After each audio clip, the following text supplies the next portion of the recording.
Africa Content TV. Bọ́ọ̀ bá rọra pẹ̀lú Sina nínú kọ́lọ́ wọn fọ́ ojú rẹ̀ méjèèjì kó tó kò láyé.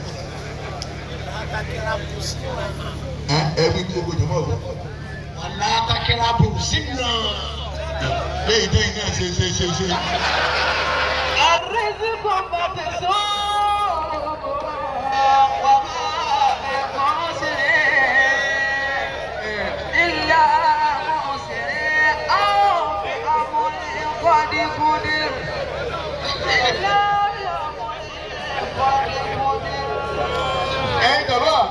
Allahu Akbar. Ṣé ẹni tó bá ti wá ní ọlọ́run nígbà kìámà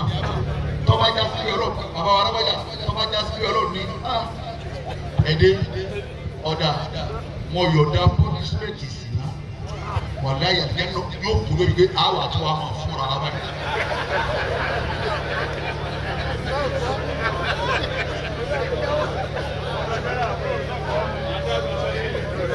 Èmi ọmọ pé èèyàn tún yan àlè mú àwẹ̀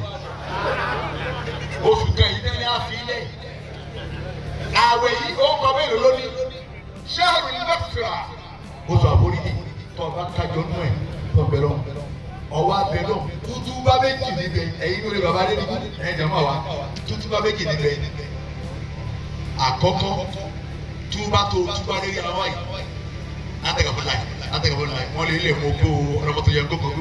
atẹ̀kọ̀fọ́ láì yìí wọ́n ṣe tútú bá eré àwọn ọ̀nà àmọ́ ojókòó nígbà tó kí lọ tán ọwọ́ àrùn gbogbo tó ṣe oronú oyún tó ti ká àwọn ọmọ ọlọ́mọ ọ̀sẹ̀ ìwọ náà ò ní ká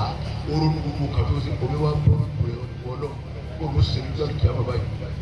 astagfirullah inú rẹ̀ bàjẹ́ ọlọ́run ní tuntun bá dùn wọ́n yọ̀ọ̀dá ilé yìí bí ọba níbẹ̀ wà ìyá fi àmọ́ ilẹ̀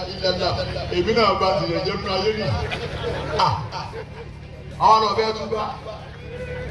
wọ́n fi yàn jíjẹ́ o ṣe rádaràdà àgbàmọ́ yọ kù ìwọ náà lọ sáré ẹ̀ àwọn àlọ́ kúndẹ̀sùn ó sì kan ọlọ́run lọ yìí ti kà á lágbèrè ìjọba jẹ́ ọlọ́run ọba tuntun wa ro eléyìí bẹ́ẹ̀ náà ni ìwà àjẹ́ àánà ń bẹ ní ìmọ̀ àdára wa mọ̀ ọkùnrin bẹ ní abẹ́ ìsinmi wọ́n wà náà ẹ̀yin nìkan lágbẹ̀ẹ́ ní Allahu Akbar ta ni wọ́n pè tí ò ní jẹ́ bébí náà pé ìyá mi yóò jẹ nígbà lọ́wọ́ sẹ́kù amẹ́yìn ìyá wa gidi ẹ̀yìn original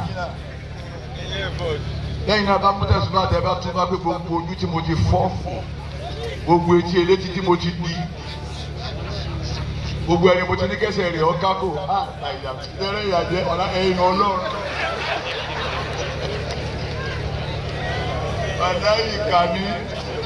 ẹ̀yìn jẹ́ bẹ́ẹ̀ lóko àti Muhammad adúmọ̀tà máa bọ̀ ẹ̀jẹ̀ agbowó.